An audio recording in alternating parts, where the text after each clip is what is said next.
Hello, and welcome back to the world of assassination and the trending contracts. And today's contract, Alexa's Legacy, set in Dartmoor. And the contract ID is on the screen now for anyone who wishes to have a crack at it, and has been supplied to us today, courtesy of Mosharaki. So moving on to our briefing, the Carlisle line must be eliminated.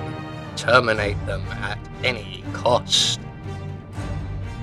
So moving on to our targets, and today we have 5 of them, with no stipulations on how we dispatch them, or what we wear whilst we do so. And we also have only one exit available to us, we cannot be recorded, and we can only eliminate our targets as our objectives.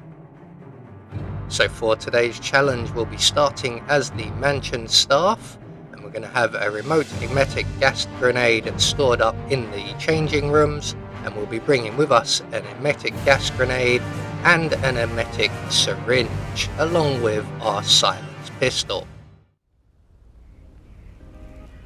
So right from the start and off the bat, we are going to make our way straight downstairs, and we're going to try something a little different, as all of these targets have shown up several times. So we just want Patrick Carlisle to engage us in conversation, and we need to also be aware that Mr. Fernsby is in the area as well, and he's an enforcer, so we'll try and get out of there as quickly as possible. We're going to make our way to the living room area, and we're going to select our gas grenade, and we're going to make our way up to Emma Carlisle, and we're just going to throw our gas grenade at her feet. And as I said, we're going to try something a little different here. Usually we blow all of our targets up wherever possible. Today we are going to reintroduce all of them to their breakfasts. So we're just going to make our way back out into the corridor and await the arrival of Rebecca. She takes a different route to us, which will take her past an enforcer, which is why we're waiting right here. And eventually she will arrive, and she will make her way into the bathroom here. And when she does, we can make her the first today to re-eat her breakfast for a second time. So once we've dealt with her, we need the body discovered and removed, as we will be using this room quite a bit. Now Rebecca drops a poisonous flower, we are going to need that as well. So we're going to grab that before we turn on the sink and then exit the area. So we now have an extra emetic poison. So we're going to quickly take that flower, and we're going to make our way to the dining room, where I believe Edward is located, and we're going to add the flower to the glass of drink, or whatever it is, I believe it's coffee, on the piano there.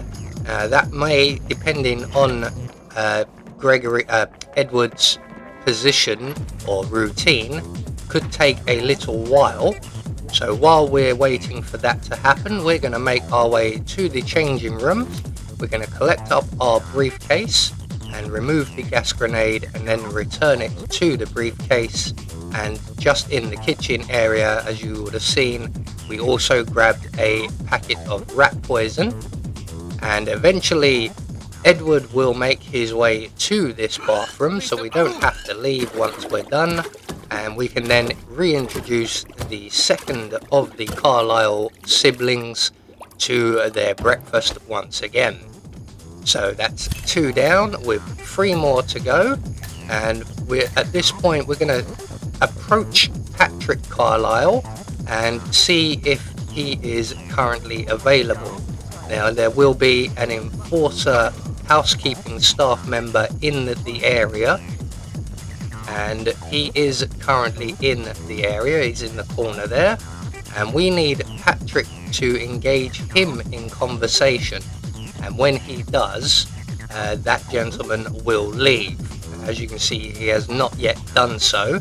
So we'll move on to our next target, who will be Rebecca. The last one was actually Emma, and she is in the museum room, as I like to call it. And we're just going to add our rat poison to the bottle of water on the table there. Again, depending on her routine, she may be a little while, but we're just going to make our way back into the corridor outside of the bathroom. And as you can see, Patrick Carlisle has now finally engaged the housekeeping staff member in conversation, so he will be leaving shortly. So we're just going to make our way into the bathroom here and await the arrival of Rebecca. And when that door closes, we can then make our way up behind her, and she will be our third victim of eating their breakfast twice. There we go. So that is now 3 down, and we should now really move on to Patrick, but we need Rebecca to be discovered first of all. That will cause us a slight problem, as by the time all of this is played out, the housekeeping staff member will have returned to the billiard room. So we're just going to move on to Gregory Carlisle next of all, and we're just going to wait here for Rebecca's body to be dealt with, and for the guard to then turn off and clean up the mess with the sink. Once all of that has finally taken its toll, or taken place, we can then trigger our gas grenade in the briefcase next to Gregory and make our way back to the bathroom. And as you can see, we got there just as the guard had finished in the bathroom, so we just about timed that right. Gregory will make his way inside, none the wiser, and again we can reintroduce him to what I assume in this case will be a liquid breakfast. So that will be now 4 targets taken care of, and once again we have to remove the corpse here. So once again we will overflow the sink, which will slow us down a little bit, but hopefully in that time we don't get caught by an enforcer there, who was the returning housekeeping staff member, I believe. He's actually going to spot the body, so that will slow things down even further. And once all of this is played out, we can then select our enigmatic syringe.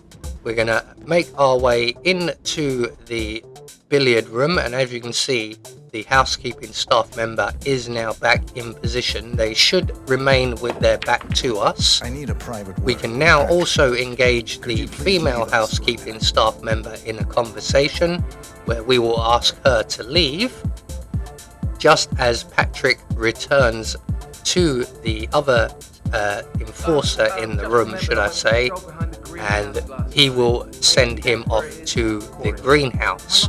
The first time he sends him off to the graveyard. So we're just going to hang around in the room out of sight, and you may notice on the mini map and just behind the pillar there that Mr. Fernsby has also arrived. There he is. So we are going to have to wait for him to leave as well, which he doesn't immediately do. And just as we move into position, Mr. Fernsby stops and turns around for no apparent reason. So we're just going to give him a nice wide berth, and when he does finally leave, we can then jab Patrick in the back with our syringe, and he will then make his way to what is now a very cursed bathroom. So we're just going to get there ahead of him and await the arrival of Patrick, who will not be very long.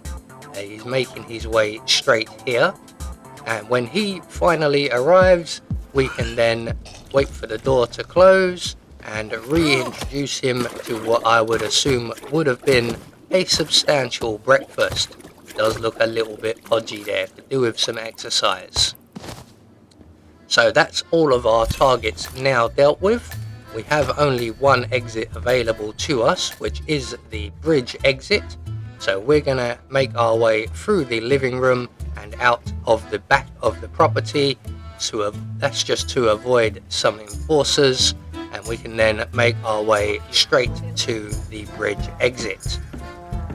So there we go, one more trending contract taken care of, and we get confirmation all of our targets have been eliminated according to plan, and we managed to meet all of our objectives, which will gain us our Silent Assassin rating. I have been Anubis, and I will see you all in the next video.